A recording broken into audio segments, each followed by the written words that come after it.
10. Dari dulu AS menggunakan Arab menyebarkan paham Wahabi ke seluruh dunia, bertujuan memecah belah umat Islam dan sekaligus menjadi pressure terhadap pemerintah yang bukan Golden Boy AS. Setelah Perang Dingin, bukan hanya paham Wahabi, AS juga berada di belakang Ikhwanul Muslimin, untuk tujuan sama. 11. Menciptakan radikalisme Islam untuk menggoyang pemerintah yang tidak bisa menerima agenda AS. Lihatlah bagaimana petinggi PKS terbang ke Washington bertemu dengan elit politik AS untuk meminta dukungan dari AS menekan China dalam kasus Muslim Uighur. 12. Makanya kalau sekarang setiap pembahasan partai tentang calon presiden dan wapres maka selalu nama Anies disebut. Itu bagian dari agenda orang yang ada di Boston Club untuk menanamkan pengaruh dan hegemoni AS di seluruh dunia. 13. Bagi para patron Islam menganggap ini adalah era kebangkitan umat.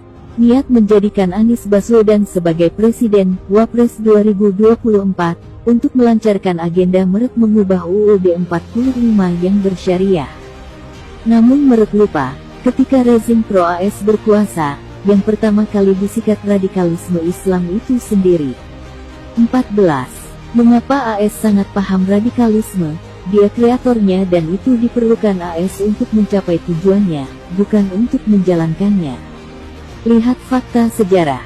Soeharto menjatuhkan Soekarno berkat dukungan Islam, namun setelah Soeharto berkuasa, gerakan Islam dibungkam secara sistematis dalam kandang yang dinamakan PPP.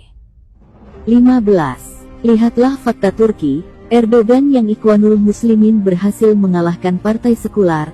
Namun setelah dia berkuasa, pendukung militannya lebih dulu ditangkapi lewat kudeta direkayasa.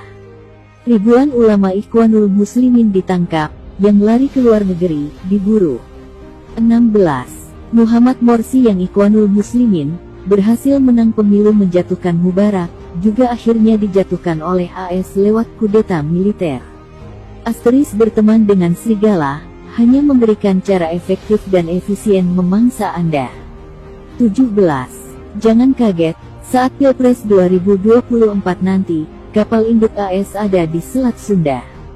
Ketika Pilkada DKI 2017, kapal induk AS, USS Calvinson masuk Indonesia tanggal 15 sampai 25 April tahun 2017 atas izin Panglima TNI saat itu Gatot Nurmantio. Itu adalah bentuk psychological warfare. Dari menghadapi dan membaca situasi tersebut ada hal yang saya cukup salut dengan langkah strategis Jokowi, yaitu merangkul Prabowo dan Hashim Joyo Hadikusumo dalam kabinetnya. Kemudian memperkuat TNI dengan semua loyalisnya terakhir membubarkan HTI dan FPI yang merupakan proxy war dan alat psychological warfare di Indonesia. Sambil memperkuat hubungan bilateral dengan Amerika dan juga Cina sehingga para political mainstream dan Amerika pun banyak dibuat mati langkah.